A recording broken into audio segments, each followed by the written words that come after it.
West Indies Cricket, Caribbean Cricket Podcast. West Indies Cricket, Caribbean Cricket Podcast. Yes. It's another Monday night call-in show. It's another show by the Caribbean Cricket Podcast. The only funny Caribbean cricket show on the airwaves. The only realistic Caribbean cricket show on the airwaves. The only show that's going to tell you exactly like it is with no BS. Just straight bouncers. My name is Machel, St. Patrick Q, one half of the Caribbean Cricket Podcast. Welcome to the Monday Night MashUp show, the call-in show, the one where you, the West Indian fans, you, the Caribbean public, you, the diaspora, wherever you may be, ring in and talk about whatever you want to talk about vis-a-vis West Indies cricket. What's been happening in the last week? Let's go through the events of the last week since the last call-in show. Let me just get my pad here, and go through the events of the last week. All of these things are things that we could talk about today. Number one, West Indies got destroyed in Pakistan. We can talk about that. You can ring in and talk about that. Number two, Hayley Matthews scored yet another century for the women's team. Is that her eighth one? I think that's her eighth one that she's converted after she's hit 50 or something? Or is it just her eighth in general? I don't know. But Hayley Matthews scored another century. Three, some more teams have announced their squads for the first class championship, the West Indies Championship. Four, the under-19 women's team got destroyed by India. I think the under-19 women's team made 44, and India chased that in 26 balls in the under-19 Women's World Cup. What else has been going on? Cricket Forum is still talking my name. He's still talking my name, you know. Every day people are sending me clips of Cricket Forum talking my name. Talking CCP's name. About to do a Will Smith here. Take my wife's name out of your motherfucking mouth. Slap. Still talking my name. So just for the benefit of those who know, thing is, I just want to set the record straight. I genuinely want to set the record straight on this because I think I've found the whole thing hilarious and funny, and Santoki and I have just been laughing about it in the background. But every day people send me more clips of what my man is saying. So let me just set the record straight for those of you who watch both shows, or for those of you who only watch CCP or whatever. I'm just going to, this is the last time I'm going to reference it, because I don't know if my man's talking our name for clout. Like I don't know what the issue is, right? So last week I was minding my own business. Literally, this is the God's honest truth. I was minding my own business.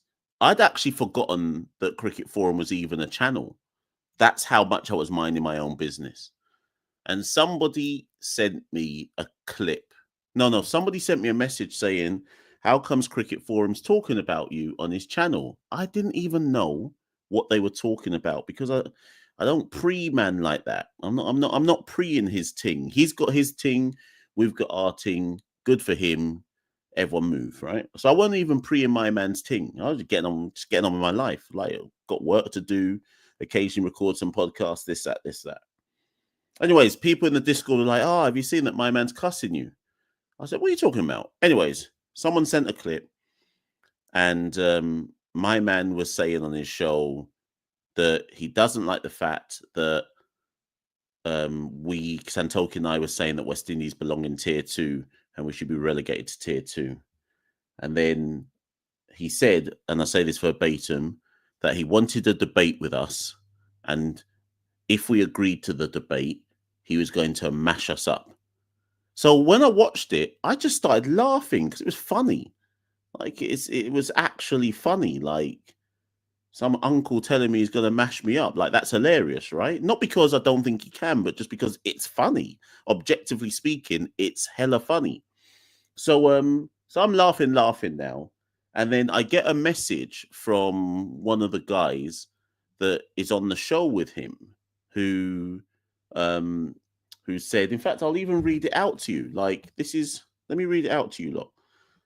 Let me find it. So I get a message via Instagram saying, let me find this thing now. Where are we? Right, get a message saying, here we go. I'm going to read it verbatim. I get a message saying, hey, bro, would you be up for a debate on the 2-tier test system with the Cricket Forum?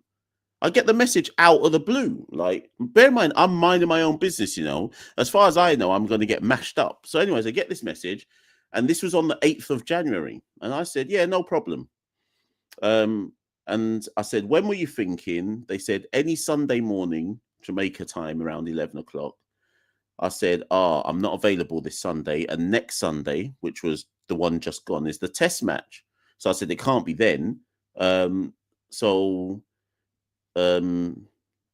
man said, it can be the first Sunday in February because the next week will be the next test as well. And I said, okay, cool. February the 2nd. That's cool. Say no more. That was on the 8th of January. Since then, my man's just been chatting my name. Last I checked, the 2nd of February is like 2.5 weeks away. So I already told my man, cool, let's do it on the 2nd of February. And my man's still just chatting my name. For what, though? I don't even understand. Like, it's funny. It's funny. So anyways, I told my man, 2nd of February, let's do this debate. I don't even know what he's vexed about. Like, the thing is, when you're a West Indies cricket fan and you're an uncle, you just start doing mad, irrational stuff because the pain of watching West Indies cricket just makes you mad. Like you just start doing madness. So for those of you who care, the debate will be on the 2nd of February. He wants to mash me up because I said that West Indies should be in the 2nd tier of cricket, and we will debate. But he keeps saying that I need to email him. He keeps saying that I need to email him so that we can agree the terms of the debate, like I'm running for president of the United States. My man, shut your mouth, innit? I'm not agreeing no terms of debate. You wanted this debate, so I will come on your show and I will debate the thing. We don't have to agree no terms. In fact, I'm going to make it really, really easy for you. I'm going to come on the show. I'm going to let you talk for 25 minutes, and then I will talk once, and I will debunk everything you say in 5 minutes, because that's all I will need. So we don't need to discuss no terms of debate. I'll let you do all the talking. You just talk. Keep talking. Then when you're finally done, I will just need 5 minutes to mash you up. There we go. That's the terms of the debate. 2nd of February, everyone. Everyone tune in. Cool. Let's keep it moving. So, right. So, it's the it's the Monday night call-in show, people. It's a Monday night call-in show, and yeah, calling about what you want to call in for, innit? Like, this is the Monday Night Mashup. Let me put the link in the chat. Let me drink my water. I go drink water and mind my business. Let me drink my water. Let me put the link in the thing, and we can go from there.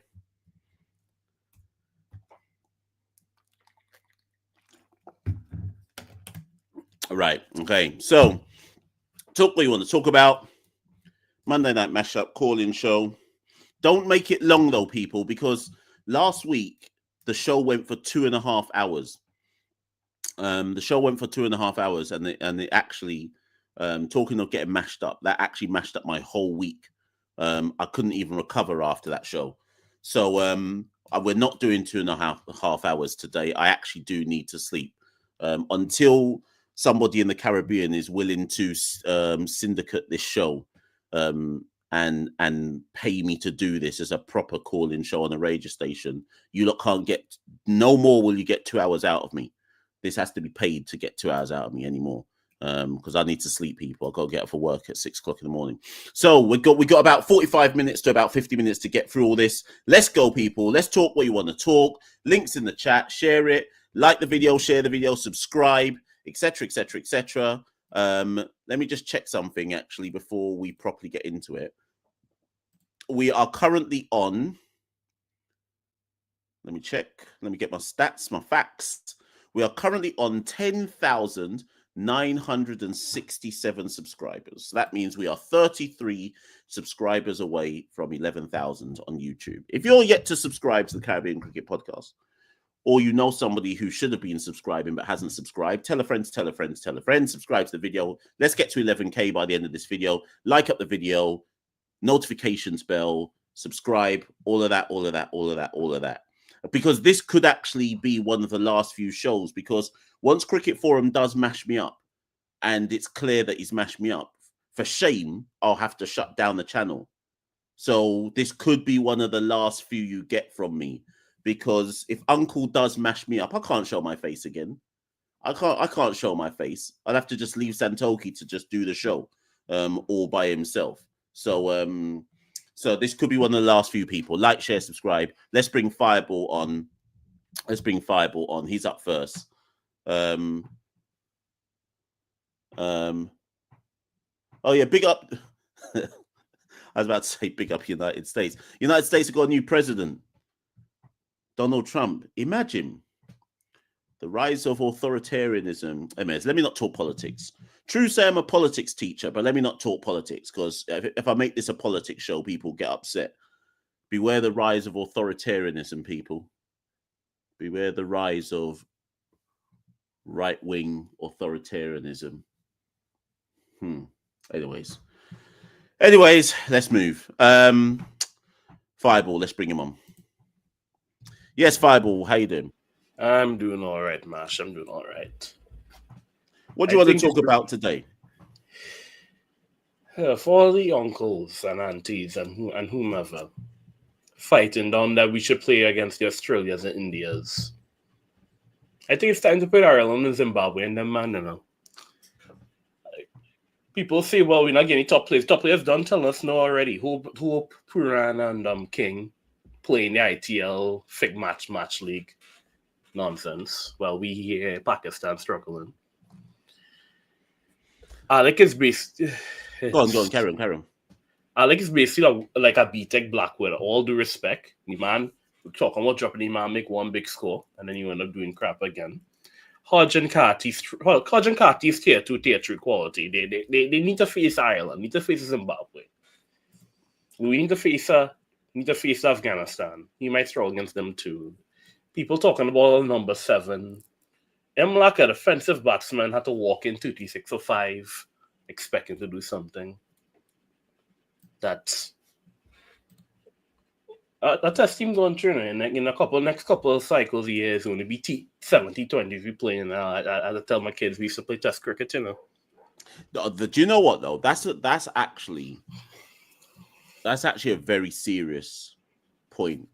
So we have another World Test Championship cycle between 2025 and 2027. Earlier today, I was on the Cricket 8 podcast doing a show with Mega Sinner, and we were talking about two tiers, or if it comes into fruition. And the thing that I said to Mega was, by the time we get to 2027, I suspect that will be the last iteration. I suspect that will be the last iteration of the World Test Championship, and what comes after 2027 will no longer be Test cricket as we know it. And that I'm not going to try. I'm not trying to say that West Indies cricket is going to die. No kind of big pronunciations like that, but more to make the point that the days of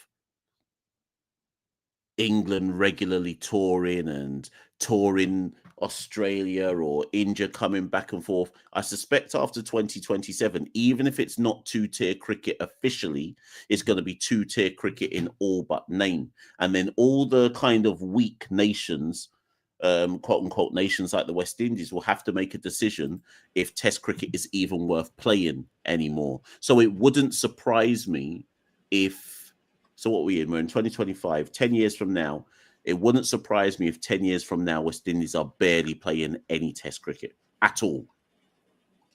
Yeah, it would be like Zimbabwe playing like 1-2 tests a year.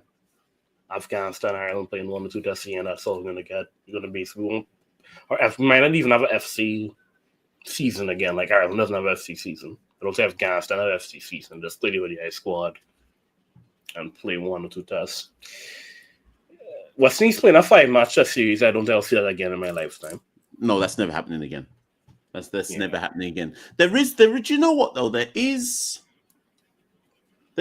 one, and this is a very, very faint hope of mine, but there is one way that we may see Test cricket come back again properly, and that's if people grow bored with T20 cricket, because T20 cricket is so ubiquitous.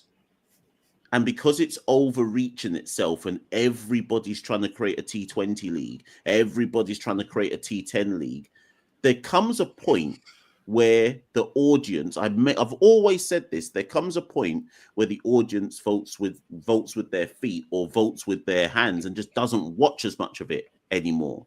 And at that point, kind of like how retro clothing and retro music comes back into fashion, I see a situation where Test cricket might come back into fashion just because people are sick of seeing the same thing again and again and again and again with no real meaning and the same play. Like I just saw something on X earlier today. 2 Australians, I want to say one of them was Berendorf, I can't remember who the other one was, just got knocked out of the Big Bash League. And 24 hours later, they're in the South African one playing for some next team. And I look at things like that and I'm like, are people really accepting this? Do people really think that this is a good thing? As you see, instead of people, my Barber, the ITL T20 background, and I've seen Josh Little, Powell, Hetmeyer, all these same men you see all over the place, playing CPL, MLC, whoever, playing the same leagues over and over again. I can't follow that. I had like 5 people in the crowd. There are more people in UAE watching Test cricket, watching Afghanistan play Test cricket, than to watch the ITL. Let me ask you something, though. Let me ask you something, because I'm sure it's going to be something that comes up regularly throughout the night. Because obviously these men are going to lose the second test against Pakistan. So let's look forward to Sammy. I say look forward. I don't mean that in an excited way. I'm just saying let's look forward to when Sammy becomes head coach. And everybody who comes on tonight, I'm asking the same question. If everybody fails again in the second test and we only make something like 140 and 110 or something like that, who do you drop for Sammy's first test match against Australia and who comes in? And you're only allowed to make 2 changes. Go. Who do you drop and who comes in? It pains me to say it, but I might have to look at dropping Hodge and probably either Louis or Carty. But the problem with Louis, we don't really have any opening replacement. We have McCaskey, we have Tage again. I think Tage was hard done by. He should have got England, but he didn't got England. With Django, we could play Django or Imlach in the Melodus. Imlach is naturally a defensive batsman. I think Imlach will be better off playing higher up than playing with the tail. And you probably put Django to counter attack at 7. It's not going to be any widespread change. I think the results will still be the same. Hold on, you can't have Imlach because Imlach's already in the side. Yeah, he's on the side. So who else are you dropping? Who else are you bringing in? Sorry, I'll bring Django, but Imlach is defensive. The problem is, would Imlach want to bat high up and keep? Because that's a tiring job. But I think Imlach is better off a higher order than someone like a Django. Because Django could probably play more aggressively. Louis and Carty. Either between Louis, Carty, and Hodge, I'll probably get rid of probably Hodge and probably Louis. I don't know, bring back. You don't really have much options in the open. That's why when people say drop Craig, I say drop Craig for whom? Then let me answer you this second question. If only one of the so-called white ball players makes themselves available, realistic now, we're not talking no make-believe stuff. If only one of the white ball players makes themselves available, who you taking? Hope, not because I think Hope is a great test player, which is the same as Josh Silva. I like to say that, but it's true. Yeah, the same as Josh Silva, but I think Hope for experience and leadership. If it was up to me, I'll get Prem. Prem might tell me no. Prem might tell me God not have up to that my plans. So I would take Hope. Probably, I don't know. My supervisor saying Rustin Chase, but I ain't feeling Rustin Chase for spin ball for all round an option, I guess. But it'll most likely be Hope and probably Rutherford. Hope and Rutherford, and probably I'll drop Hodge and probably Louis, Hodge and Carty. Okay. So everyone, Fireball's answers to my question are: if nobody performs if nobody does anything in the second test, by the time we go to Australia, Fireball is saying Hodge out, Carty out, Django in, and then one of the white ball players, and he's saying Hope. Django and Hope come in. That doesn't mean they necessarily play. It just means they come in. I'm sure I'm going to get different answers throughout the course of the night, but we shall see. Anything else, Fireball? Nothing else. I just hope rain falls when Australia comes to the Caribbean to get one draw. I can't take 10 L's. I can't take 10 L's this year. Rain for rain. Rain, inshallah. You think the thing is, before you go, actually, but on a serious note, do you watch Cricket Forum? No, only when stuff shoot me. I can have videos here. I can handle them. Okay, so maybe somebody who someone who comes on who does watch, because, and this isn't actually me cussing, I'm actually intrigued. The people who say that West Indies shouldn't be in a second tier, what are they basing it on? I'm actually intrigued, though. I'm not saying that to cuss. I'm actually intrigued. Those who are like, nah, we need to stay in the first tier. Beyond finances, what are they actually basing it on? I guess legacy, but cricket's a funny sport. Right? Last time West Indies was good in this format, Nottingham Forest win European Cup. Aston Villa and Hamburg was beating Real Madrid. When Red Star Belgrade win European Cup, we were on a decline. That's a long time ago. We've been good. I think Red Star won it in 1990. You know, Yeah. Do you know how long ago that was?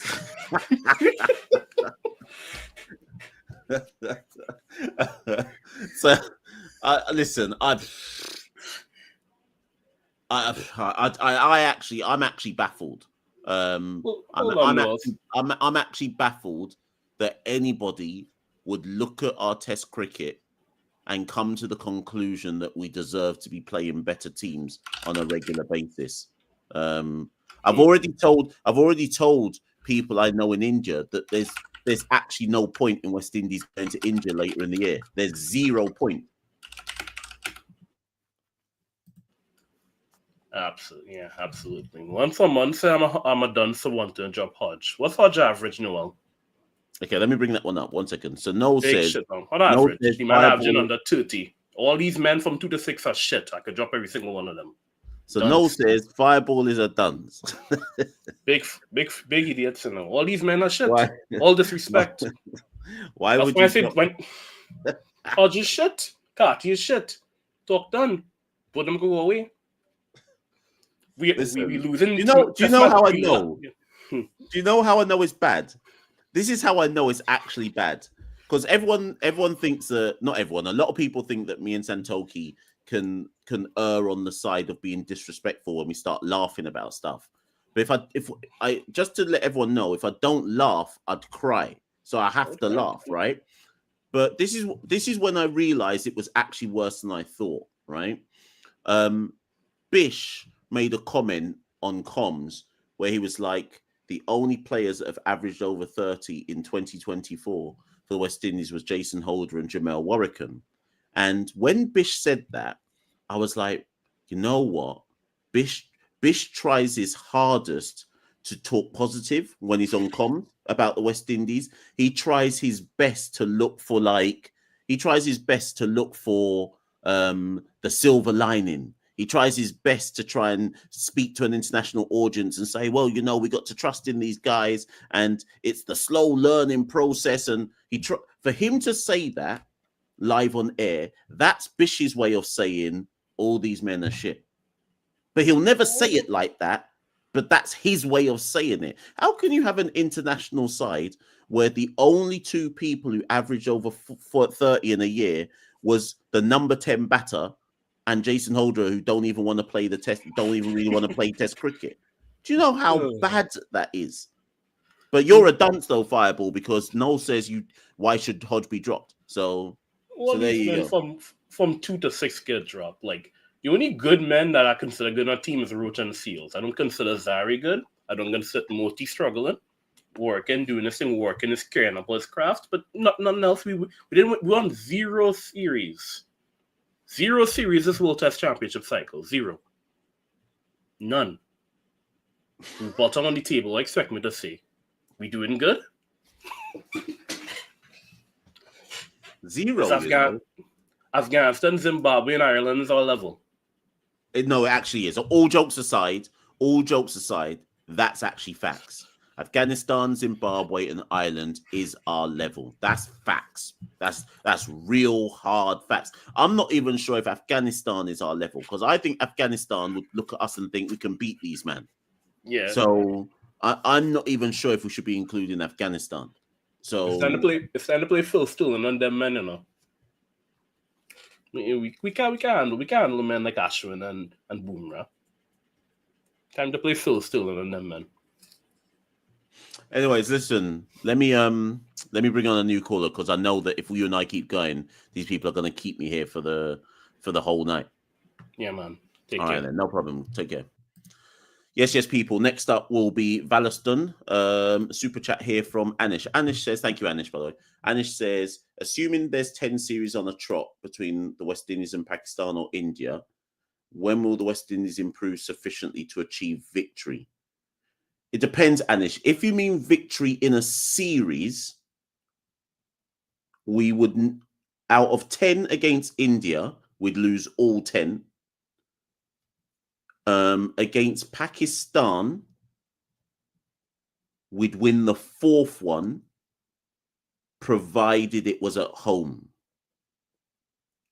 That's my belief. I do think we could beat Pakistan in a home series if this series was played at home right now with the same exact teams on a track which showed some life. I think West Indies would share the series with Pakistan. So it's not like I'm saying, West Indies are completely down bad and horrible. I think against the weaker test sides, we can draw a series at home. I would expect us right now, even with this down bad side, I would expect us to be able to draw at home versus Sri Lanka, draw at home versus Pakistan, draw at home versus Bangladesh, lose to everybody else. No, beat England, obviously. Sorry, beat England, lose to everybody else, and beat Zimbabwe, beat Ireland. So even with this down bad side, I am willing to accept that in home conditions, I think we'd be a bit more competitive. But in any pitch which offers any kind of serious movement anywhere in the world, including in our own conditions, we're in the trenches. We're in the real trenches. The best thing I ever saw West Indies do, And I always wondered why they didn't just keep doing this, right? Hear me out, people. Because I don't know how many of you in the chat right now. There's over 200 of you in the chat right now. Big up everybody who's involved right now. I don't know if anybody remembers this, but when we played Sri Lanka, I think it was at the start of 2022.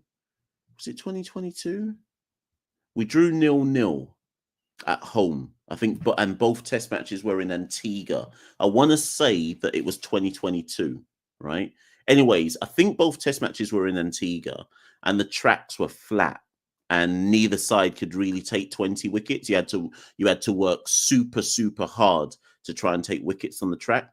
It was in our grind ball era. So it was the grind ball side that had gone to Bangladesh and won. It was the grind ball side that beat England at home 1-0. And I think we played Sri Lanka at home in that grind ball era as well.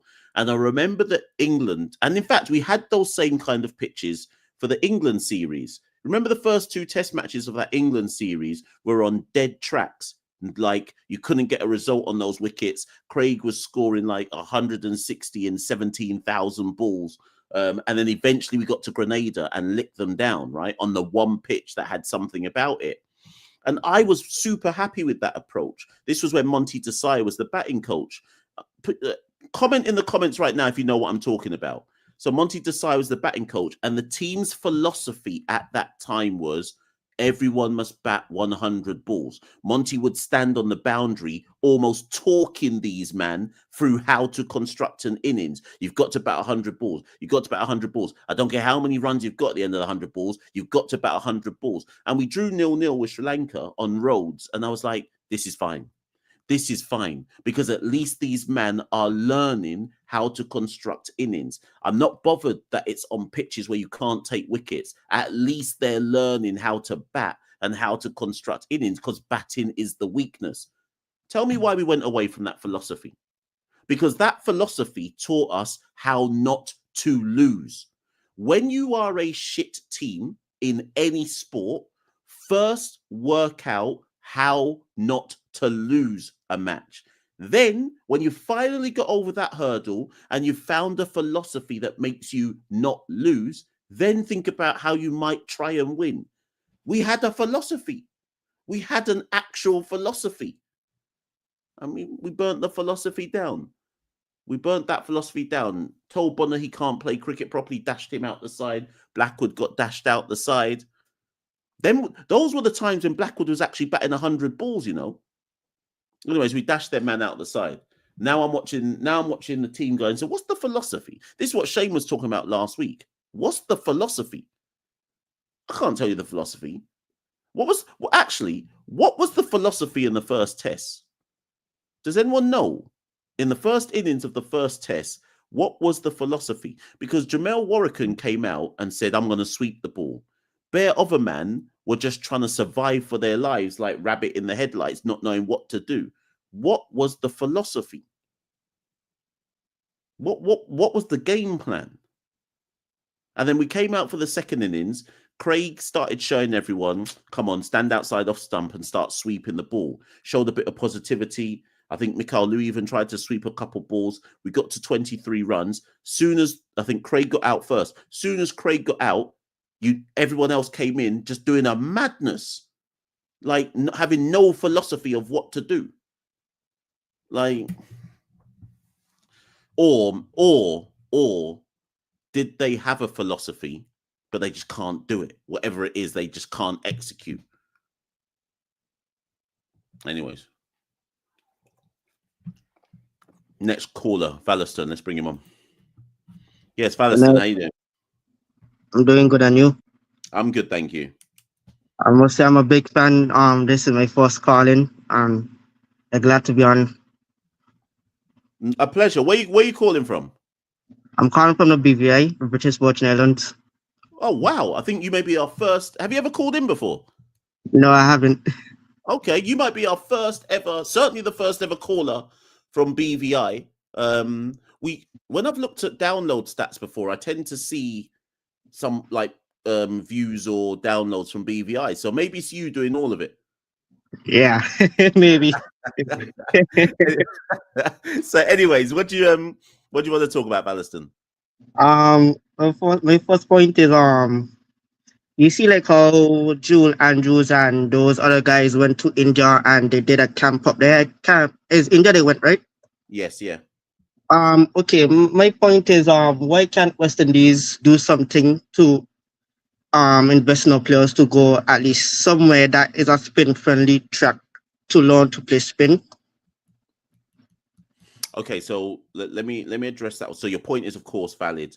Now, I don't know which show it was before Christmas, but I said on one of the shows, it might have even been a call-in show. I asked what were the West Indies players doing right now. Now, granted, it was Christmas time. They're obviously with their families. But my concern going to Pakistan, as you've correctly pointed out, was we know what we're going to encounter. So knowing what we're going to encounter, what are we doing to get ready for that? And I think there's always going to be the questions about money this, money that. But if Cricket West Indies are serious about really improving the West Indies Test side, then I would argue that, and I think I've argued this before, but I'll just repeat it.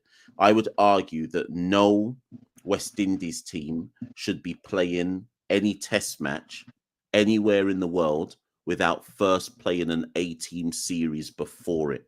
That's just my personal take on it. We are not good enough to just turn up, play a warm-up game, and then be ready for a Test match series. We have to have had a significant volume of cricket prior to going into those series. So, for example, Valiston, when Australia turn up,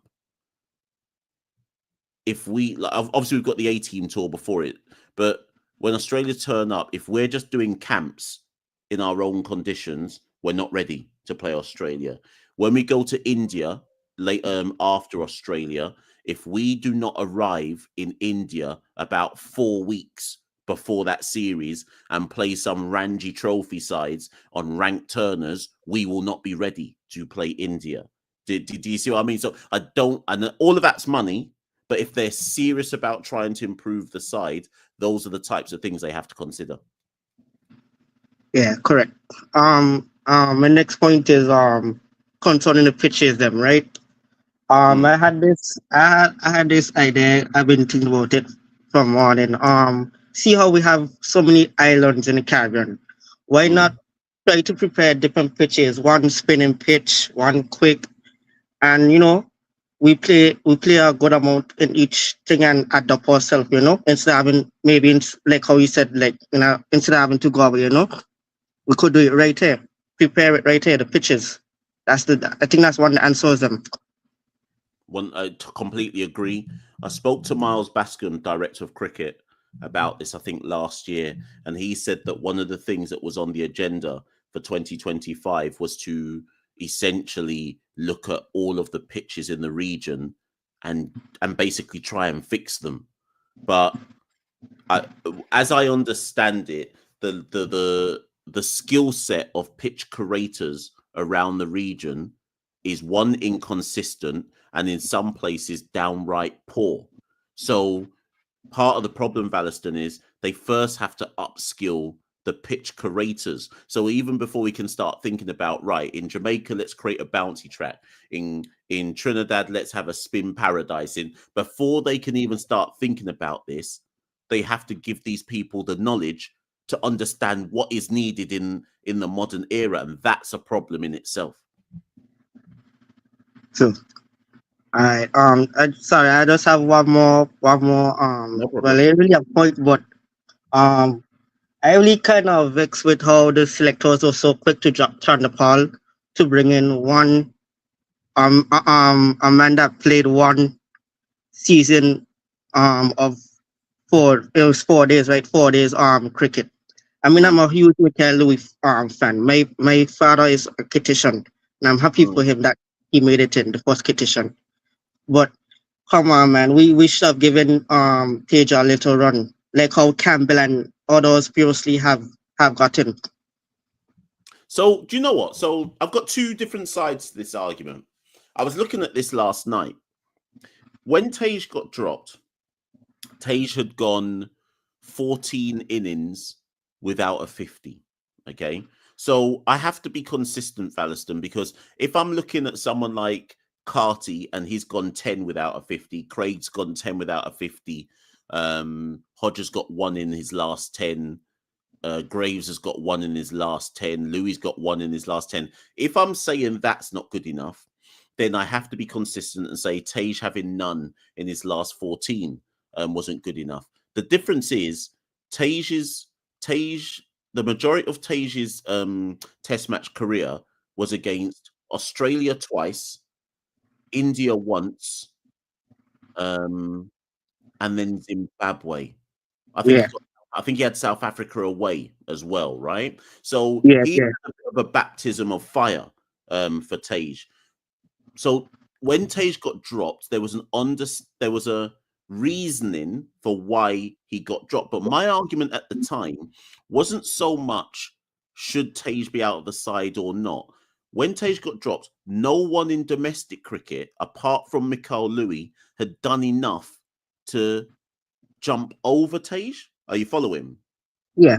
Right. And then Machel Louis was playing in his first ever first-class season. And people can go back and watch the videos I did at the time. And I said explicitly at the time, do not take Machel Louis to England and debut him there. He's basically on a hide into nothing because you're taking this young youth to England where the ball moves all about the place. He will never have seen anything like that before in his life in the Caribbean. And you're asking him to immediately adapt to the highest level. I said, if they're going to take Machel, at least only take him as the backup opener. With the mind to, if he does play, maybe play the last test match and so on and so forth. So I always had fears and concerns about putting Machel Louis in. But what it speaks to, Valiston, and I say this to everybody who's currently in the live, all 250 of you in the comments, etc., is that our cricket, Valiston, has now reached a stage where all you have to do is have a season or make a one big score and you're straight into the West Indies team. And that's no knock on Machel Louis, that speaks volumes to where our cricket is at, that people think it is acceptable to bring someone straight into the West Indies team off the back of one season, which effectively amounts to, 7 matches? Yeah.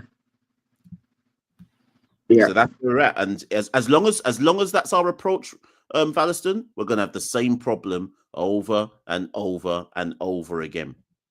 True.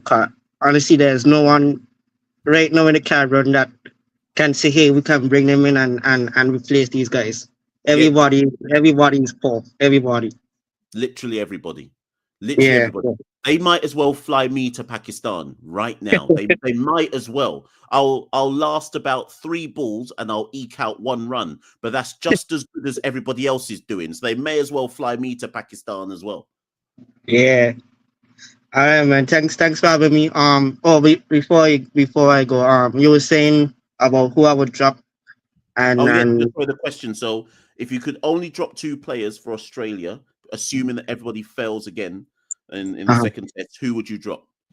Okay, my first person is Machel because right now his technique is being found wanted, and I think he needs to go back to the regional and try to work on it at least. And my second person, I would say Hodge.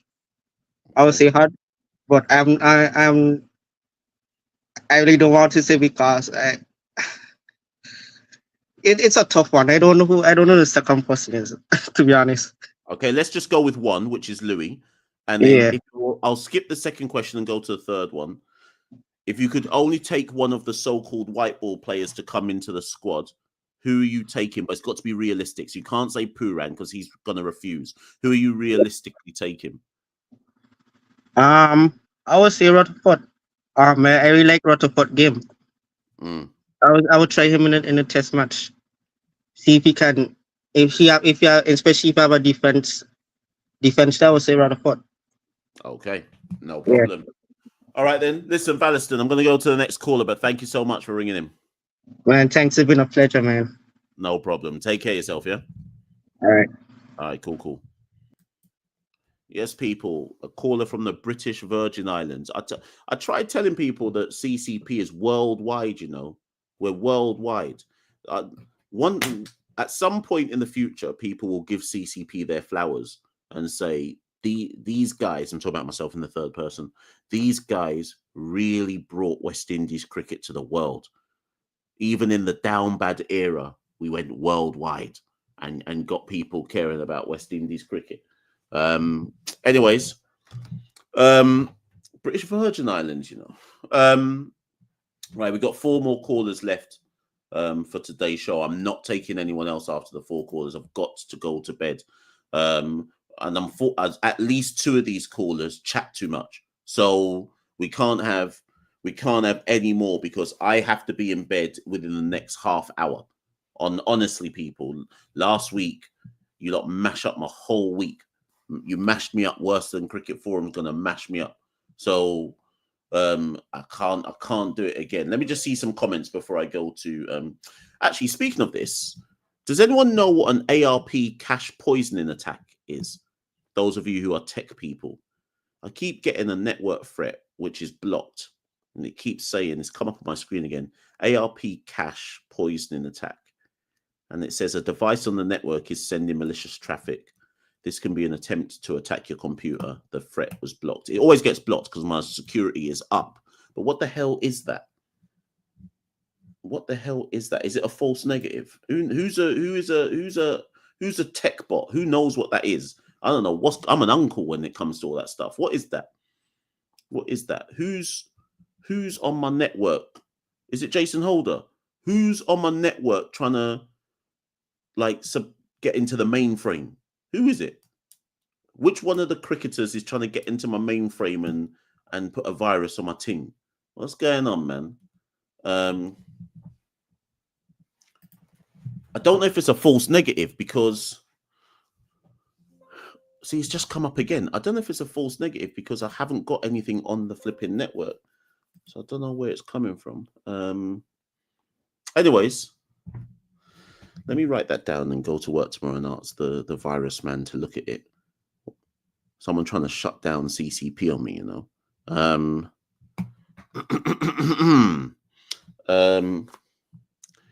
Yeah. Listen, sorry, people. You lot think I'm here to talk about cricket, but let me just bring this up. So anyone who's a tech head, obviously Panda has probably taken that from Google, but that's what keeps coming. The ARP poisoning, cache poisoning. It's a type of cyber attack that abuses weaknesses in the ARP, as if I even understand what that means. So yeah. Anyways, tech heads email me and tell me if I just need to run like a virus check on my computer. I wonder if it's my router. Something's wrong with my router or something. This has only started happening since West Indies lost to Pakistan, by the way. I wonder if it's like I was watching that Pakistan game and a virus just entered my computer as a result. Right, let's bring on Josh. Josh is next. Oh boy, tired out here, you know. Fam. Let's bring on Josh. Yes, Josh, how you doing? How you doing, Mash? I'm good. All is well? I'm good. Yeah, all is well, you know. All is well. You know, You're Monday still night alive? calling. You still Say again? alive? I'm still alive, alive? man. I'm alive. West Indies haven't finished yet, right? Listen, Mash. Before I go, I want to just address certain people out there. Some of you, man, need to humble yourself. Mm-hmm.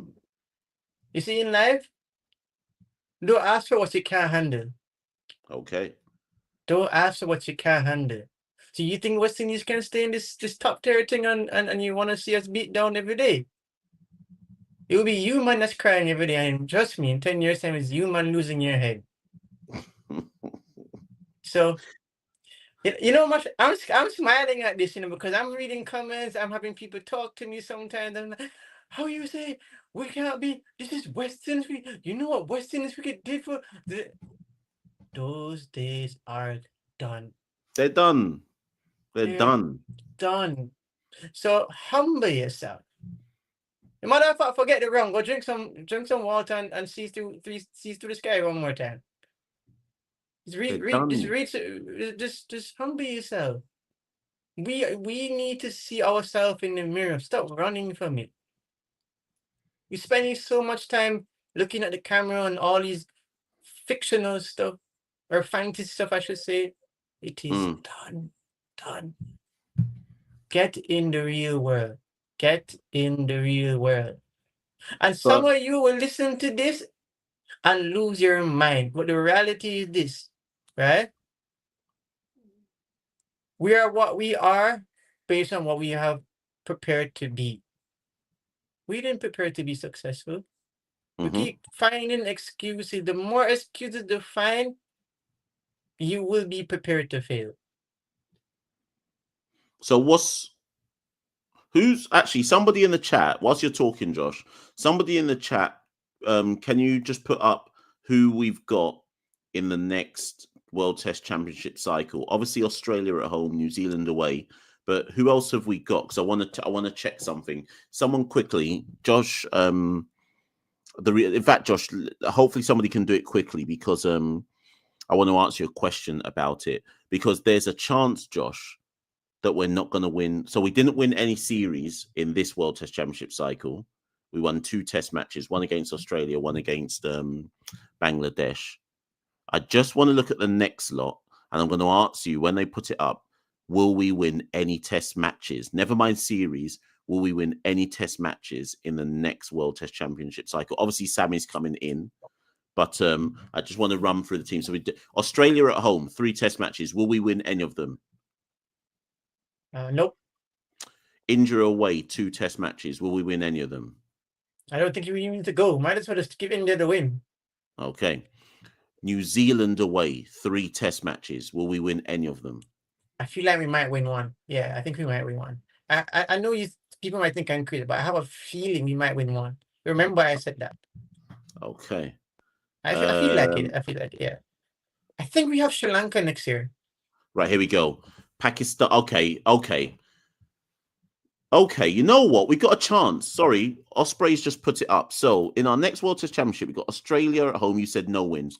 Pakistan at home. I think we'd win one at home against Pakistan, at least. Yeah, I think so. Is that 2 match series or 3 match? Probably 2. Let's just assume it's 2. Okay, I think we will win one. Sri Lanka at home.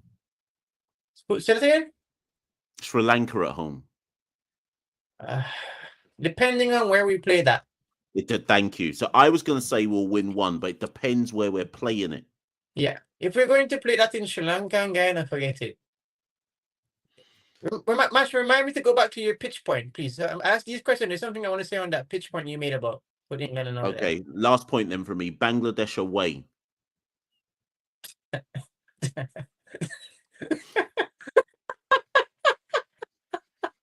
But the thing is, we won. The last time we went to Bangladesh, we won 2-0. But boy. I didn't want to answer that one much. I need that one for the comment. They know the answer. Okay. Anyway, so yeah, the pitch point, go for it. Okay, so I agree with you, Mash. West Indies, we need to figure out. Okay, and I think Darren someone needs to make this point clear to the board if he can, which I'm sure he can. That he's going to say that this is how I want to play, create these pitches to allow me to play this way. These are the teams that are coming to the Caribbean. Let us not go to places that favor them. Forget about tourism, forget about all of that. Let us win some games. Take us to the pitches that allows us to play the game we want to play. Let me rephrase that. We can play to give us a better chance of winning. Notice that phrase, a better chance of winning. Don't mean we're winning, but the chances increase. So your point is very valid. And yes, that's what happened. Sri Lanka came. That was the season. That was the series when Raheem Cornwall nearly bowled. Well, not nearly, but was bowling, and I think he scored a 70 in one of the innings. Yeah, he scored 2 50s in that Test series. Exactly. Oh, by the way, we want to. And then what? I think England came right after that. So I think we played Sri Lanka in like the February, and then England played like in the April. Yeah, in the like May, June time. Yeah. Yeah. And then we went to Grenada and beat them. We need to do things like that. You see, one of the things, and I want to answer one of the questions you asked the other caller. This is my issue though. The problem in the Caribbean is that none of our players, even myself, I will admit, I did not play in pitches in Jamaica that swing a lot. So even if the guys who I train with and myself, including Brandon and stuff, we all grew up training, none of us played a lot of swinging pitches. Most of our pitches, the ball came on straight, allowed us to play our shots. So, and I'm speaking from a point of view of experience, right? So the problem so when you say bring the white ball players into the test team, the issue they're going to have is it's been a long time since they've seen the ball swing around. It's gonna take them. It's gonna take them time to adjust because the white ball only swings around for somewhere between 5 to 10 overs. After that, the ball tends to straighten, unless there's a bowler who knows how to maneuver that ball. When you play test cricket, the red ball itself just by itself swings. It just needs some wind and it will move. And this is why, famously, Shai Hope had so many problems when he was playing Test cricket. Yes, he scored the 2 centuries, obviously, at Headingley, but a lot of Shai's problems in Test cricket were to the moving ball and the shorter ball as well. Now, since Shai last played Test, which was 2021, he's probably played like 2 first-class matches, and then he had a bit of a county stint, I think 4 matches with Yorkshire, I think a couple of years ago. So the question mark around Shai is, yes, myself included, could say, oh yeah, Shai can come back, but can you really come back without playing some red ball cricket to remind yourself of what the red ball does? Exactly. Machel, do you have any word on if Shai is going to play the county tournament this year in England? I have no idea, He's not in. He's not in IPL? Is he in PSL this year? I don't know, No, I don't know. He's not. Did he not get a deal? I don't think so. I don't see him on the list. Are you sure 100%? Well, I looked for it and I didn't see his name on the list.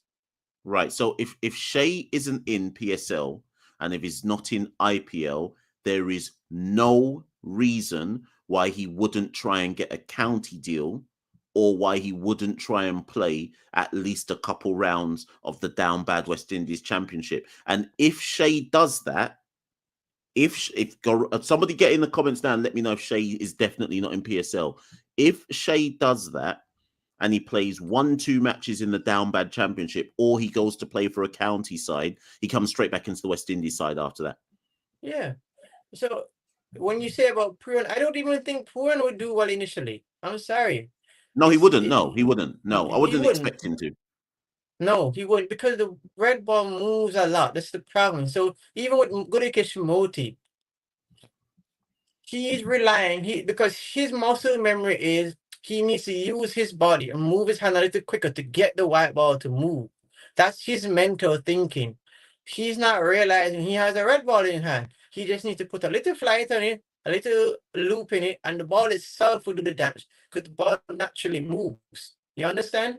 So I think he's having it, and I'm surprised he didn't figure that out immediately, being a test standard, but supposedly test standard player. Do you see what I'm saying, man? So so you remember my rant I went on a couple months ago with this IQ issue. A lot of our players are not technically capable. We don't think about the game.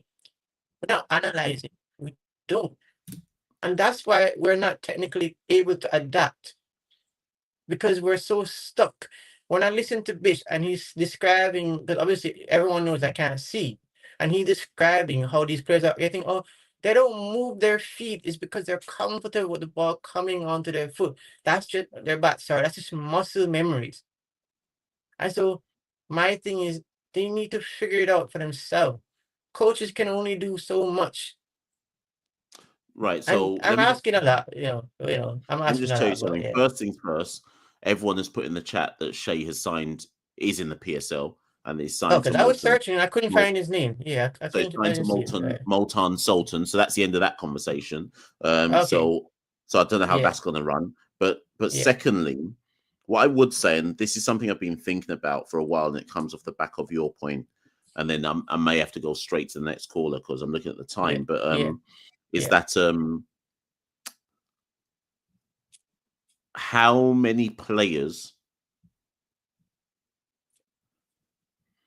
how many players invest in themselves, right?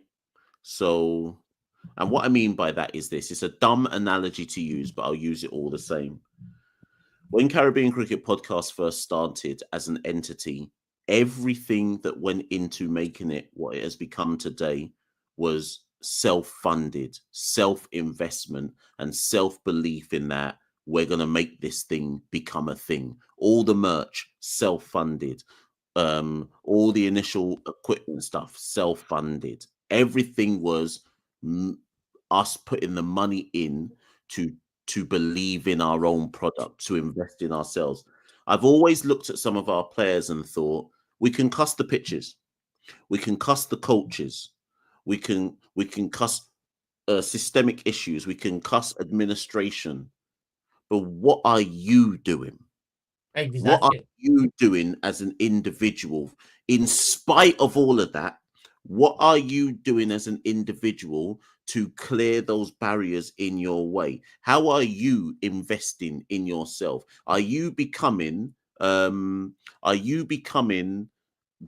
best physical version of yourself? Are you putting the hours on the bowling machine more than the next man to outwork and out hustle the next man? Are you investing in a personal trainer? Are you investing in your own coach? Are you hustling down your agent and saying, get me a contract somewhere out of this down bad region so I can grow my game? I just look at some of the players and think, what are you doing though? Because it can't Exactly. be, you can't spend your whole career going, but you know, it's a fight down thing and the system don't really work for me. And if it was perfect for me, then I could do this. And F the system. What are you doing to circumvent it? That's all I'm going to say on that. Remember what I said at the start. You can only be based on what you prepare to be. I close that much. I'm just going to answer one of the questions you've been asking everyone. I would remove Kevin Hodge, Casey Carty, bring in Amir Jangu, and one of the white player. I'm trying to see who moves their foot the most. That's what I'm looking for. I'm trying to see who moves around. So, am I right to say Shafane? Shafane is one that moves around and follows and moves his feet around, right? You can have Shafane. I got nothing against that. You can have Shafane. Yeah, I'll go with him. I'm looking for it. Yeah, I'll go with him. So that's my answer to your question, Mash. I'll let you go on to your next caller. All right, then. Take care. Cheers, man. Take care. All right. Yes.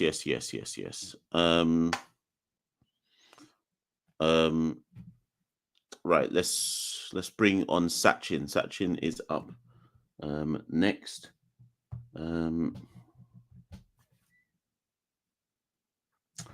Right. Okay. Sachin is up next.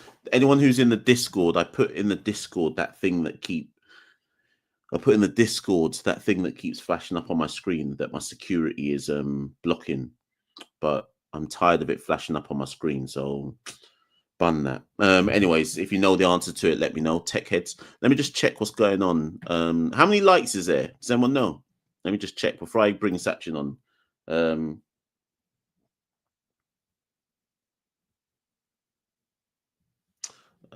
Where are we? So 1 second, people.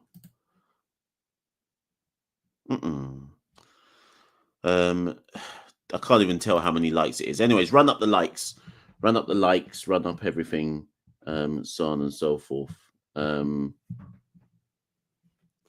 Right, let's bring on Sachin. Yes, Sachin, how you doing? Good evening, Mash. How are you? I'm fine, thank you.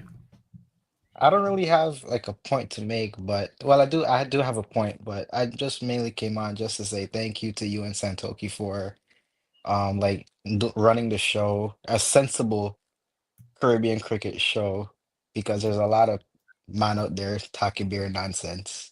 So thank you to you and Mash for running the show. I've been watching for a while, but I'm not good at public speaking, so I never came on. No, you're good, man. You're good. Everybody is welcome on to say their thing, you know, and air their views. And to be fair, Sachin, the reason why I've kept the call-in show going is because I think the call-in show, one, it's not this is just for people like yourself to just ring in and have your say, because there's not too many options. Because there's just not many options for people to just have a valid conversation about what they think and so on and so forth. But I'm also probably a bit more calmer on these ones. because I Your just hand crash over, out. the forum to other people to talk instead. But listen, even though you reckon you've got nothing to say, I do still want to ask you the same questions I've asked everybody else. If we fail in the second test, everyone fails. Which two players would you drop first by the time Australia come round? So we're speaking and like we're foreshadowing that we failed the next test, Yeah, basically. I'm foreshadowing that we're going to score like 115 and 162 only in the next test, if that, right? And if that happens, and a bag of man fell, similar to what just happened in the first test, and Sammy then comes in now, and we've got no cricket till June. Obviously, first class championship, but who would you say Sammy should remove to bring you guys in? From the top, I'll go Machel Louis, Okay. and to the person to bring in, we'll have to see how the championship goes. Some names that come to me right away would be Tage, McCaskey, and Solazano, depending on how they go in the first class championship. What about John Campbell? That's how old is John Campbell? 30, must be 31, 32. Yeah, I think he could be in the reckoning. Just see how he goes in the first class championship. Next, I think Casey Carty has to take a drop. Okay. And the thing is, the 50 Alec made a couple days ago secures a spot until 2030. So I don't think he's going anywhere. Listen, Alex never get Alex never getting dropped again after that 50. But on a serious note, as ridiculous as it sounds, it literally means his spot is safe for the whole of 2025. Nah, definitely. Um, Hodge maybe, but the thing about Kavem is he he knows his game, Mm, mm, mm, so he's kind of like a Alec in a way that like we know that there's something there. mm. But I have a crazy idea would be bringing in back Josh De Silva, What but not to get keep, back just somewhere as in a the top five? yeah. So if I'm Okay. removing Casey Carty, I'll bring in Josh and maybe set up Alec at three. But I don't believe Alec is a top four, is a number three bat. I don't even think he's number four. Like from personally, I think Alec is Yeah. a number five bat. Do you know what? So originally, I was wondering if people had noticed that. I think when Alec first got into the team, they had him coming in at number 4. Even in England, I think he was number 4. And what's interesting is for these two Pakistan tests, I can't remember if they did it for Bangladesh as well. They've moved Hodge above him. And I think that's some kind of recognition that they don't want Alec facing. Because obviously, if you bat 3 or 4 for the West Indies, you're basically opening. So I wonder if they've put Alec down at 5 to basically protect him. I think even Kevin Imlach is basically opening because he's coming in and we're like 12 for like five Mm. and like If two you bat overs. if you bat 6 or 7 in the West Indies team, you're basically facing the new ball. Exactly. So there's no real difference, but I do think that Alec at 5 is a kind of protection move from the ball swinging early if he comes in. I mean, he's against Bangladesh. The people are so Zavio puts that I forgot he was 5 against Bangladesh. So against Bangladesh, he hit a 90 something, a 40 something, and now he's hit a 50 something against Pakistan. So maybe the solution for Alec was always to put him lower down the order, but we shall see. Ideally for me, Alec bats at 5. Mm. So So of the so-called white ball players, who would you bring in if you had a chance? And it's got to be realistic, so no Pooran, etc. um hmm. Shay, Okay. Sherfane, and Brandon King. Yeah, so you're the first person to say King. I'm surprised a lot of people haven't mentioned King. Maybe because and do you know what, Sachin? It's worth again reminding people that Brandon King, out of all of the white ball players, Brandon's the one who actually had a red ball career and was doing well. And then got shunted into white ball cricket. But I should just point out to people that Brandon King is not an opener in red ball cricket. When he plays for Jamaica, he's batting at number 4 or number 5. So I hope they, even if they call Brandon King in, I hope they don't try put him as an opener, because he would be fried fish against the moving new ball in red ball cricket. Thing is, does he make a first 11, or could he just be like a backup number 4, number 5, basically? So like in 2031, when Alec gets dropped, then Brandon King can come in. Well, I'm assuming that their form's going to fall off a cliff. So even if they initially brought Brandon in to be a squad player, he'd be in soon enough anyway, because everyone's Yeah. under pressure. So we'll see. I think like a certain change could be, since because Django's already in the squad, so maybe Carty goes out, Django comes in, Hodge goes out, Josh comes in. Because I really want to see Josh in this team. Maybe I'm biased because I really like Josh, but I want to see him in this team, not behind the stumps, but like in the top 6 batting somewhere. I mean, it's an option. It's an option for sure. And maybe the thing with Josh, yes, they've put Tevin to take the gloves, but it'll be interesting to see if they are like, that's Josh's only position he could bat, or if they're like, actually, now let's move him, let's put him into the top order and see how he goes. I don't know. We shall see, though. We shall see, Sachin. Definitely. Who knows? It's certainly going to be an interesting summer ahead. A talking point. It's not like, I just want to preface by saying it's not possible. It'll never happen.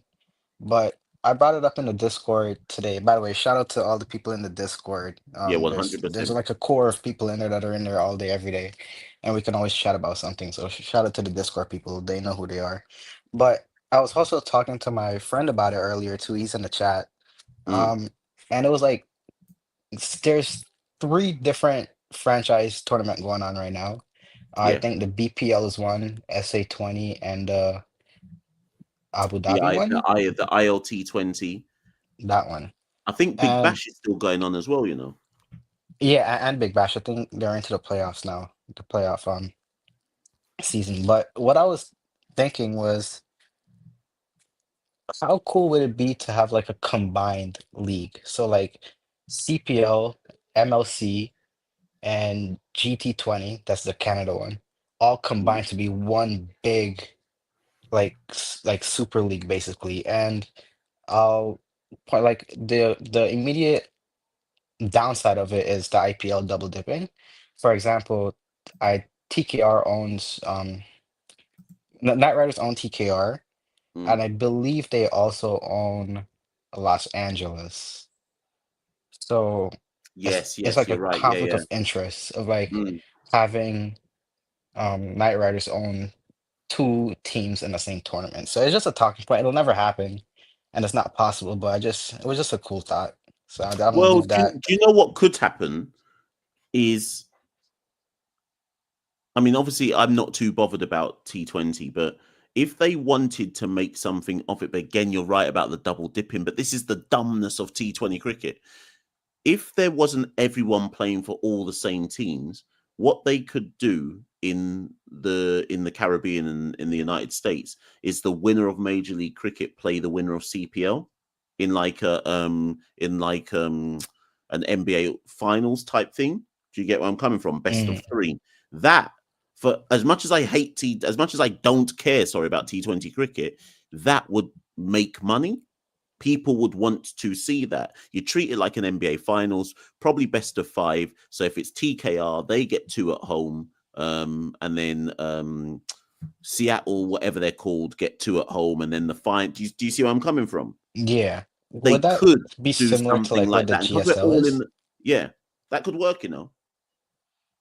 It's just a whole bunch of bat up and catch cricket. Like Basically. uh, But listen, Sachin, I'm gonna move on because there's 2 callers left, and there's an Definitely. outside chance I can get to bed soon. All right. Before last thing I want to say is your crash out after we lost to Bangladesh is one of my favorite moments of all time when it comes to like any sort of media. Which one was that one? Was that the win some matches one? Cause man them don't win matches, cause man them don't win matches. Listen, I was in an emotional state after that. Every time I'm having a rough day, I just go back and watch that clip, and I'm just crying. Anyways, listen, All right, Sachin, Mash. we'll go to the next caller. Have a good night. All right, no worries. Take care. Okay, so okay, where are we? There's a poll, by the way, people. While Sachin was chatting, I put a poll up, and so you can go into the chat and answer it. It says who is most at risk of a drop? Oh god, Craig Brathwaite, Machel Louis, Casey Carty, or Kavem Hodge, because obviously that's been the question that's been asked all night long. So have a vote in that. At the moment, it's bloody hell. Machel Louis is on 42%. Casey Carty's on. In fact, Casey Carty's just taken the lead. In fact, no, it's level again. So it looks like it's going between Louis and Carty in the poll. So go and have a vote on that, people. Thank you to Ant for the super chat. He didn't even make a comment, just the contribution. Much appreciated, Ant. At one point, there was 270 people in the chat. Listen, earlier on today on Instagram, I put a comment. I put a story up where I said that CCP, like this show particularly, but CCP in general, like I'm surprised that nobody in the Caribbean has reached out to me to say, can we syndicate your show and put it on the radio? Obviously, you'd have to pay me for me to give away the rights to that. But I'm so shocked that someone hasn't reached out, because to me, and it's going to sound big and bossy, but I'm actually being serious. I'm trying to look at this with a kind of objective head on.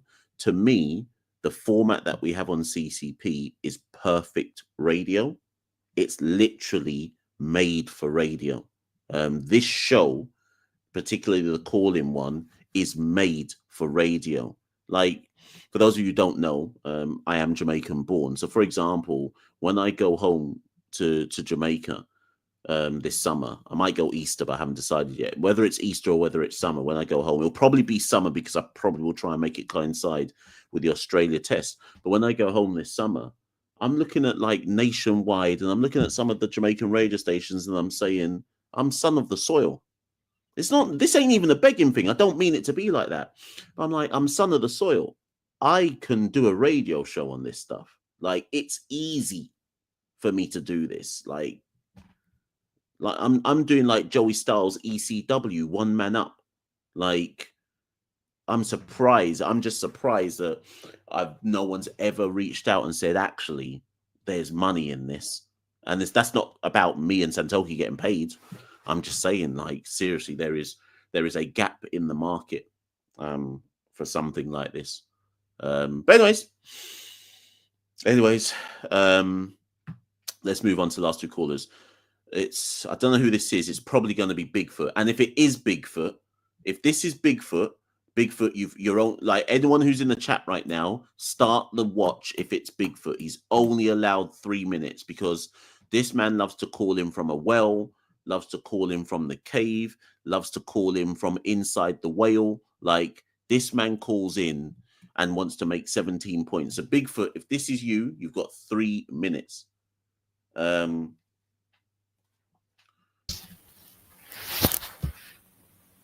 wait a minute. This ain't Hello. Bigfoot. Oh my God, it's not Bigfoot. Okay. If you ever call me Bigfoot again, I will unsubscribe, leaving the Discord, deleting everything. If you ever do this again. You know what? I didn't see the full title. I just saw It's Too Damn Cold. And I was like, who would write It's Too Damn Cold? Only Bigfoot would write something like that. Right, okay. It's Too Damn Cold in Hamburg. Would you like to introduce yourself to the audience? Hello, I am Panda Stuff. Some of you might know me as some slurs. Some of you might cuss me out for being here.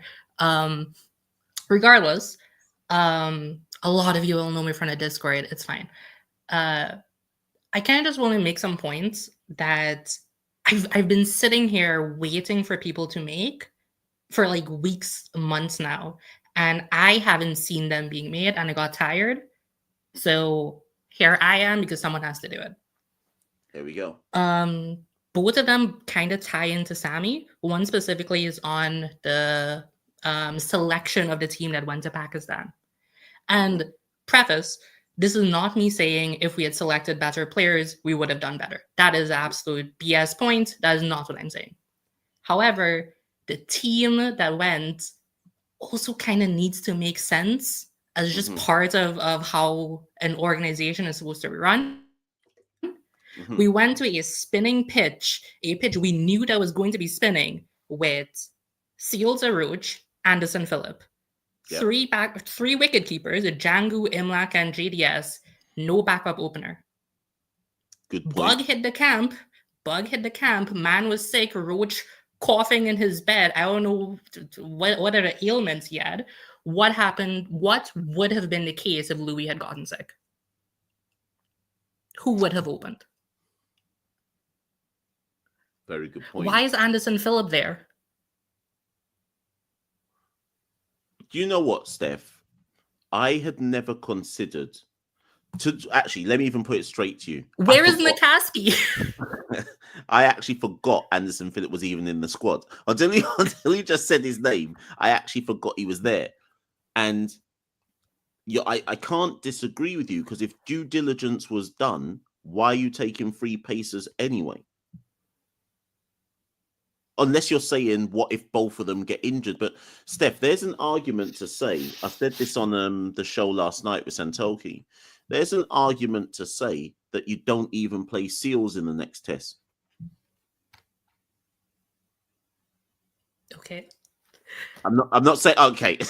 I'm not saying agree with it. What I am saying though is it's to back your point up that you don't need 3 pacers. The pitch is so heavily in favor of spin that you can, in theory, go in with Roach alone or Seals alone, which we already kind of did, and still come out with the majority of what you would have gotten if you played more seamer. Sorry. Well, so the thing we don't know though, who picked the squad?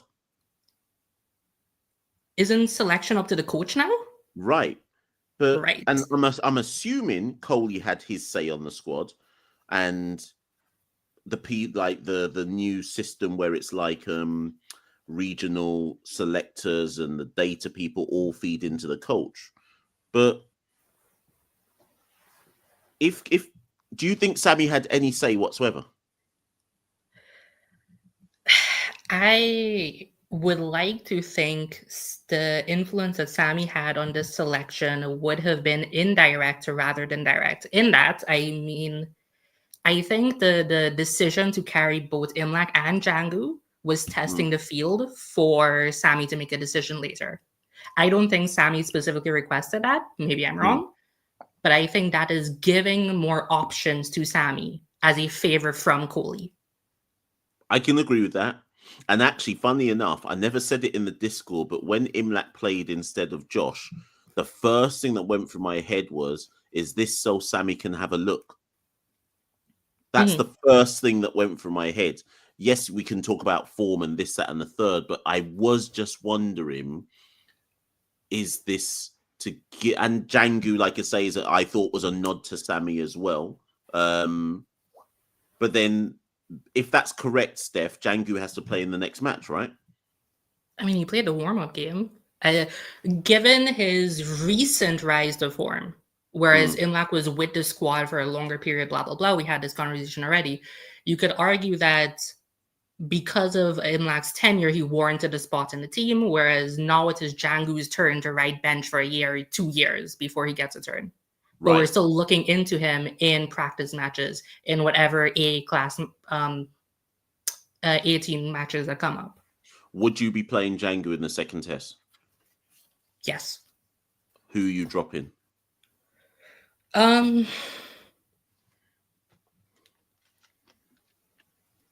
could drop like 5 people for one Django. You can, you know. Yeah, I would drop 5 people and just have Django bat multiple times. Honest, honest answer probably Kati, but yeah, I don't think Kati needs a full drop, or I think he might just need to ride bench a little bit. Mm. But anyway, my bigger point, sorry to Yeah. obfuscate that, a lot of that selection process might change, or like the selection philosophy might change under Sammy, which is why it's a minor point. Yeah. What I'm concerned about more, and what I've been waiting for people to talk about for so long, is about Sammy's rise to power within the administration of CWI. Okay. So a year ago, selection was up to a whole panel. It was up to 5, 6, 7, 20 people. We changed that, and we all collectively agreed, okay, it makes sense for the coach to have the final say on selection, especially if that is the player that they want to be coaching. And then we made Sammy the coach for 2 formats. And we said, okay, Sammy's tenure under the T20 captaincy, winning 2 World Cups. Yeah, we're rallying behind Sammy in T20s and ODIs. Now we're making him the test coach. Sammy is the most powerful person right now, or in a month he will be, in the entire administration, because he has the final say on the continuation or ending of any player's career. Yeah. Sammy could wake up one day and say, I don't want a white man in my team. JDS's career is done. Sammy could wake up tomorrow. Hodge could knock on his door with a bag of West Indian mango and buy his way into the team. Before, what would have needed to happen to get blacklisted or bought into a team was an entire panel of people to come together and decide on it. And usually that just resulted in insularity or some sort of alleged corruption. But it being a panel it gives it a natural sense, it gives it more natural barriers to blacklisting or promoting a player on meaningless grounds. It now coming down to one person is, to me, terrifying. What if tomorrow Shea, Hope, and Sammy have an argument? And we can all like sit here and say this is fine because we trust Darren Sammy. We love Darren Sammy. He's a man manager. We don't know who the next coach is going to be. That's what's terrifying me. Because this system now has to work for every coach that comes after Sammy. We could get another Desmond Haynes. So here's the thing. Because some people will be listening to you, some will be agreeing, some will be disagreeing. But I look at England as an example, right? The England system is quite similar now, where effectively Brendan McCullum and Ben Stokes basically pick the England team. And what that has resulted in, now I don't know if there's any England fans in the live right now, but what that has resulted in is certain players in the England team, their spot is just locked down. Like they're not, like Zach Crawley, if it's a selection panel, possibly would have been dropped by now because he don't score runs. He don't score runs for ages and then scores like 170 and then he don't score runs for ages again. Now, McCullum and Stokes have always come out and said, we back Crawley, we back Crawley, we back Crawley. Obviously, he's a favourite of theirs. That's effectively what you're getting at. That if you are considered one of the danger, I should say, is that if you're considered one of the boys, your position's never under threat anymore. And even goes to the opposite way. What has Jacob Bethel done to warrant a spot in the senior side? Yeah. So it goes both ways, where players are being called up under ready or under prepared because I like your hairstyle, I like your smile, you're charismatic. And players' spots are getting locked down because, well, I played with Andre Fletcher when I was young.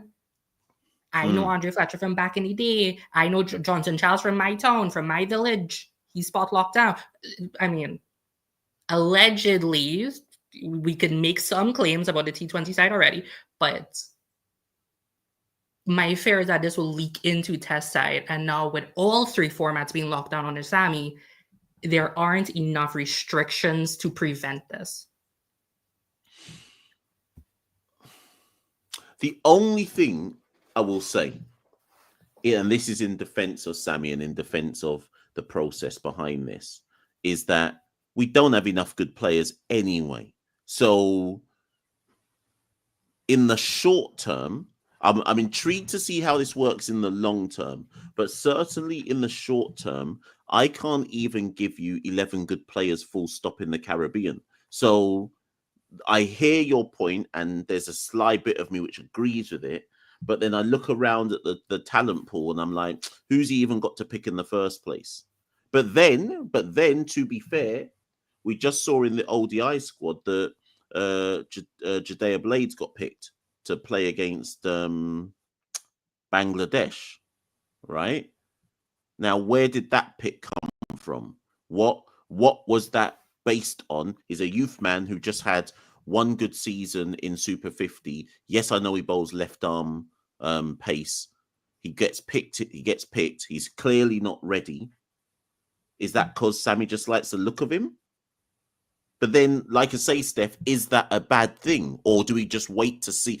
Do we wait to see if time will tell on it?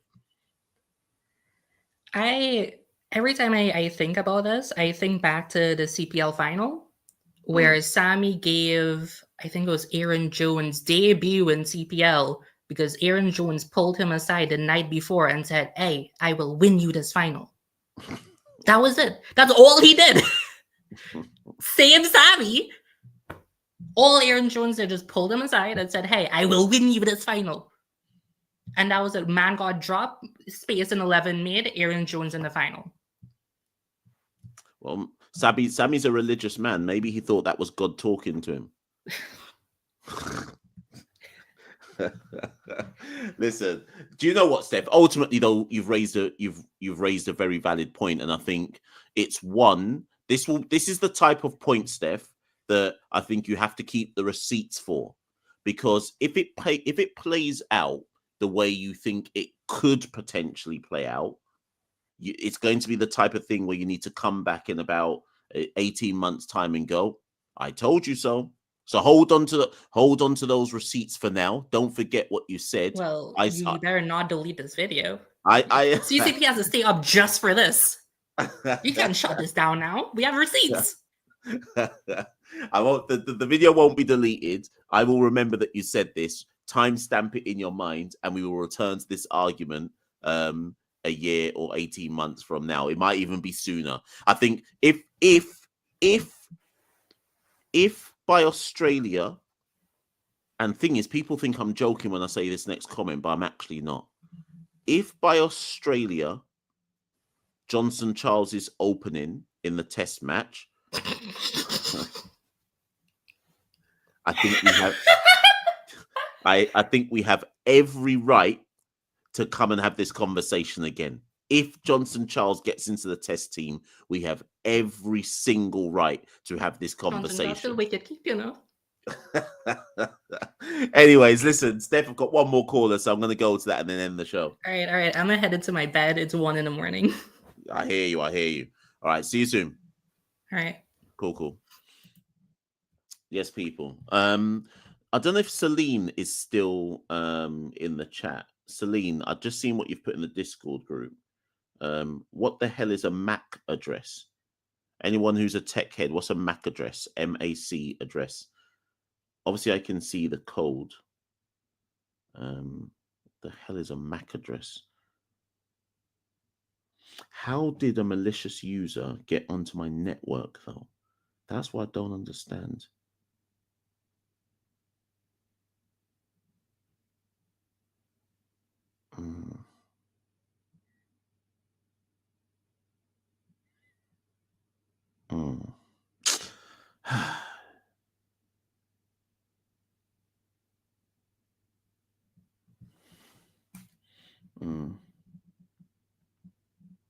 One second, people. I'm just dealing with something.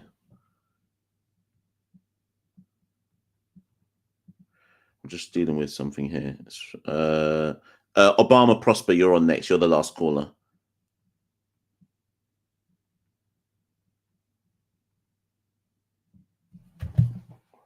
Right. Okay. Right. Obama Prosper. Oh.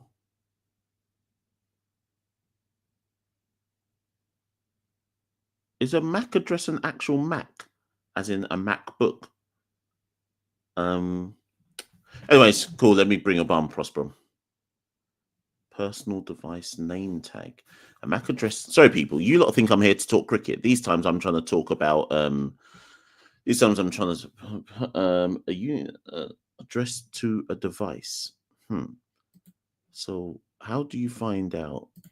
Anyways, let me bring on Obama Prosper. Last caller, Obama. You got about I don't know how long because bedtime's calling still. But let's get into it. Yes, Obama Prosper. How you doing? Hey, Wes, how you doing? I'm alright, man. I'm very, very good. Just quickly, before I make my points, is the audio good? Because I remember the first time it came on is I had you listening. You're not dipping in and out, so it's Okay, not the best. perfect. I can hear you. Alright, cool. Well, I don't have a lot of points, so first things first, I just like someone to pull up some stats for me. What was Craig's average last year? Because I want to make a point. I want to defend the captain here. What was his average in test matches? His average. Hey, Obama, where are you? Are you still with Trump? Nah. Could never be that. That's crazy. That's anyways, no, Craig's average last year was 21. All right, good. So big thing. I'd like everyone to know only 2 openers averaged over 30 in test match cricket last year. That was Ben Duckett, I think he averaged like 36, and it was like Aiden Markram, who averaged like 13 flat. Usman Khawaja, who was basically the best batter the year before, averaged 28. Right? So my question to people is, right, if every other opener in the world is down bad, why are we blaming Craig for being down bad when it's clearly a no ball problem? Because my point for you would be, right, haven't everyone noticed that everybody who making all the runs in test matches right now is a number 5 or a number 4? Where does Root bat 4? Where does Brook bat 5? Where does Head bat 5? Who makes good runs for us when they drop down the order? Atenays, or is he batting now? 5. Okay, so I'm going to repeat your point just because I don't know how many people have heard it properly. So in the last calendar year, 2024, there was a test match opener crisis. Osprey or anyone who is a stats man, can somebody just confirm that for me for sound like a talk history? I want somebody to find for me Zach Crawley's stats for 2024. I think he averaged 25. I'm young, but I'm a stats guru as well. Somewhere around there, 25, 27. Okay. Duckett averaged 37, and then it was Markram, and then everybody else was like under 30. Right. So other than Ben Duckett and A.D. Markram, every other main opener in the region, in the world, in Test cricket averaged under 30. Suggesting that openers no ball problem are facing a new ball problem in Test cricket and struggling, and they're down horrendous. Rohit has just come back from Australia averaging 9, right? Yep. That does not mean, because some people don't understand and can't understand the breakdown of arguments, that does not mean that Craig Brathwaite is above criticism. But no. It does mean that there is context to the wider struggles in international cricket. And it's also context to his down battery, because Craig's been in down bat form for like a year now. And my question is, why is like every opener dropped since a year? Because look at Usman Khawaja averaged like 50 the year before, and this year he's averaging 28. It could be age, because he's like 37. But I'm just saying it's not a coincidence that every opener in the world all of a sudden forgot how to open, and we blaming Craig. That's just my 2 cents. So Santoki, so hold on, there's a comment here. So Arawak says players can't play the moving ball anymore, which they can't. Yep. It's ever since Kookaburra did the reinforced seam. I don't know if you know this much, but like in 2018, Kookaburra essentially changed the way they made their balls. So instead of having like one seam, it was like some extra lever behind the seam. It was reinforced, and ever since that happened, Well, obviously you know Jared Kimber, right? He calls it the pace playing pandemic, where Yeah, everybody who was at the top of the order forgot how to bat because the wobble seam the wobble ball. reinforced. Yeah, the wobble ball reinforced with the reinforced seam itself meant not only weren't you sure where the ball was swinging, but the ball swung for longer because the seam was reinforced. So And Osprey, who's a statsman, let him tell you everybody dropped off the face of the earth as a as an opener or number 3 since like 2018. right. So Crawley, just to give another example, he scored 695 runs in 25 innings in 2024 and an average of 27.8. So again, that buys into your argument that openers in general are just Are down struggling. bad. Yeah, they're struggling. And it would make sense in that regard, actually, it would make sense that the West Indian openers are down bad the worst. Worse because we're we the worst. don't have proper techniques, period. Yeah, we're the worst team, so we'll have the worst averages. Exactly. That's my point. So then let's extrapolate that then, Obama. What does that mean for Craig Brathwaite going forward, and Machel Louis for that matter? How long do you keep them at the top of the order, knowing, according to your theory, that there is an opening pandemic? For me, Craig could button his team to his 40. I don't even give a damn. Man has 12 test match centuries. Craig has more centuries than everybody in that team combined. Because like Holder has like what, 2? JDS has 1. JDS isn't even playing right now. Hodge has 1. And nobody else. There's like four test match centuries in there. Times enough by 3, and then you get Craig's 12 test match centuries. The only argument I would say, I would rather Craig not be captain. Because I feel him being captain as well as having to make all the runs makes it harder for him. That's like it.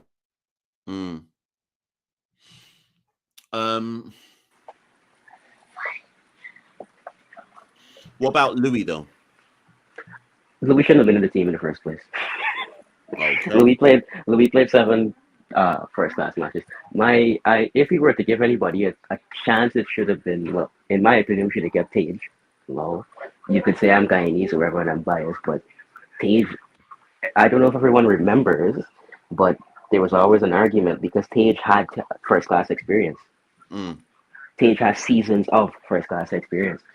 Even McCaskey had more games than Louis. Yes, Louis averaged 40, but what does averaging 40 mean in our down bad first class cricket? What does it mean in international cricket? Because Louis basically half on his average right now.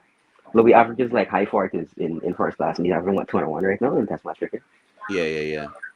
Not to mention his back foot technique is terrible. Man got found out. Rabada bounced him out like 3 times. And mind you, I watched all of these games live. So it's not like I'm just quoting something. I saw this happen in real time. So funny enough, when I was in England, obviously when I was in England, when I was watching when I went to all the grounds to watch the England series, all of the journalists that I spoke to from England were like, that was the first thing they noticed about Louis. Every one of them kept coming up to me going, very front-footed. Louis has serious technical flaws. And they were coming up to me going, how did he get to this level with that technical flaw?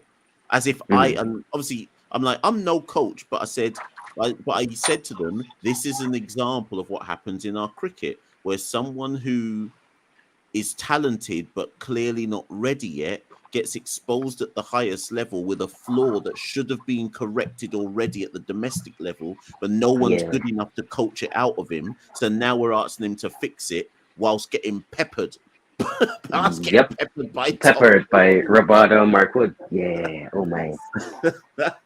So we're asking my guy, right? He can't even face short balls at like 120 kilometers per hour, and then we're like, oh yeah, go do that against like 150 Markwood. Trust. It's actually ridiculous. But say they.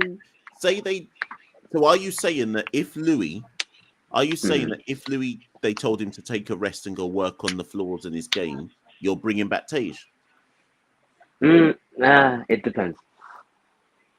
Because if John Campbell goes into the first class season, wait, doesn't he have a ban, by the way? Campbell? No, he's back. He's just okay. banned. Perfect.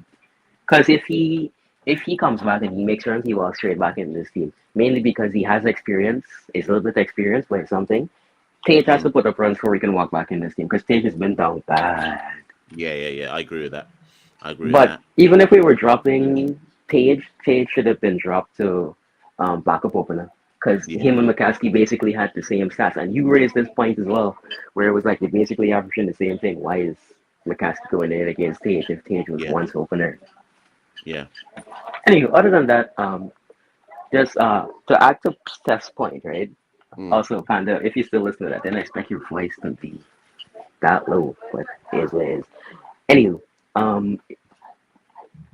if there's any man I would give Power of Dawn to in West Indies created, it would be Darren Sammy. Mainly because it's clear that Sammy loves West Indies cricket. That's my first point. Because you can tell from the way Sammy does his interviews and the way he leads this team, he bleeds for West Indies. That's the first thing. Secondly, he actually uses sense. Because one of Panda's points were we had a board, right, selecting people. That board threw Jermaine Blackwood and Nkrumah Bonner out of Test match cricket. Yep. Nkrumah Bonner could bat better than any of these top six in this team, and I love that's the thing. I quite like the people in this team. I like Ashibase, I like Hodge, but Bonner would walk over all of them. The man got a Test match century against England, and we batting Carty over him. I don't disagree. I don't disagree. And funnily enough, I've got a video that I'm recording. Is it tomorrow? I think I'm doing it tomorrow. Looking at not just Bonner, but selection issues in the past. Because whilst I accept that we're here for a reason, and there's some issues that are systemic and blah blah blah, I believe that that we have added to it with some unforced errors, like dropping people when they were like dropping Bonner when we dropped him, just so made no sense at number 3. That's the other point I was going to raise as well. Yeah. Even though Reefer went on to score, I think 350s in however many innings, when you look at it and when you break it down, this is Bonner is a more complete batter than Bonner got Reefer dropped. Bonner got dropped because they said he can't play pace and he got a concussion, so that they could bring Reefer in. Reefer was at best Jason Holder's backup as an all-rounder. Exactly. Inexplicably was told he's now the new Test match number 3, right? So then Reefer comes in at 3. Even if you were doing that, and even if there was a reason to do that, they dropped Reefer 9 in one game later. So yeah, they dropped him in the India series. Experiment lasted 9 Test matches to then bring in Kirk McKenzie. Who no one in the region thought was ready to play Test match cricket, but because he scored a double century, they bring him in. He lasts 6 Test matches, and now we're at Casey Carty. So in the space of 2 years of down bad selection thought processes, we've gone from a man averaging 38 to a man averaging 17 and not knowing what's going on. And that's not the system. That's unforced errors. Yep. You see what I mean? So anyways, but I'm going to do a video looking at all of that, because when you break it down like that, it don't make not one bit of sense. It don't. Yeah, that was my point, right? If all of these quote unquote men who were supposed to be there overseeing the selection process, they did scripters. There's a reason I think Miles Bascom and Kishore Sharma would rather trust Sammy than trust a flipping board of people, because it's clear Sammy have more sense than them. I agree with you on that. But listen, Obama, we're 3 minutes away from midnight, so I'm gonna have to lock this. Yeah, you let me let you go. You go sleep. Yeah. Also, random question. Why isn't this done on the weekends? Wouldn't it be better to do this on like a Saturday when most people would be home, and you could do it at like midday UK time? That's a good point. But if it was done on the weekend, I would have to do it every other week because I'm not available every Saturday. But then maybe that's better for people. I don't know. It's also better for you because Like this sleep thing is not. Yes, it's mad. I could do it on a Sunday, in fairness. But I'll try one. I'll try one within the next month. I'll try one on a Saturday and see if it makes a difference. Yeah. Anywho, any other way I could get contact with you, by the way, besides the Discord? Because there are like a lot of stuff that I'd like to talk about that I don't get the time to talk about. Are you on Instagram? Yeah, I'm on Insta. Yeah, go to Carib Cricket at Instagram, and then I'll message me there and go from there. All right, sure. Anyway, All right. Machel, see you later. I'll see the call in next week. Yeah. All right, then. No problem. Take care, yeah? All right, people. That is the last caller for the night. Obviously, it went longer than usual. At least we didn't get to the 2-hour mark. We never even got to talk about Hayley Matthews. Do you lot remember last year when everyone was fighting me down and I was saying bring Hayley Matthews into the West Indies men's side? Are people still fighting me down? Because hear me, right? Hear me. Hayley Matthews would have done better than some of those guys did in the first test match against Pakistan. I'm not saying that for effect. I am not saying that for clickbait. I genuinely believe that in my heart, that Hayley Matthews would have had a better defensive technique and would have found a way to score runs more than the guys just did in Pakistan. So when all of the uncles were coming for me saying, nah, Hayley Matthews can't play for the men's team, the pace will kill her. There weren't no pace in Pakistan. There wasn't any pace in Pakistan. So now the pace wasn't there to kill her. Are you still telling me that Hayley Matthews couldn't have done better than some of these guys? It was only spin. The ball was moving slow. So don't use the pace would kill Hayley Matthews argument. Now look at it with spin. On everything I believe in, Hayley Matthews would have scored more runs than some of those guys managed in Pakistan. Bring Queen Hayley into the West Indies men's senior side ASAP. Queen Hayley is the only person who can save us now. West Indies cannot do anything till we liberate Queen Hayley Matthews. My name is Machel St. Patrick, one half the Caribbean Cricket Podcast. Like, share, subscribe on the way out. Tell a friend, share. Cricket Forum. I'm coming for you, uncle. I'm gonna mash you up. West Indies Cricket, Caribbean Cricket Podcast.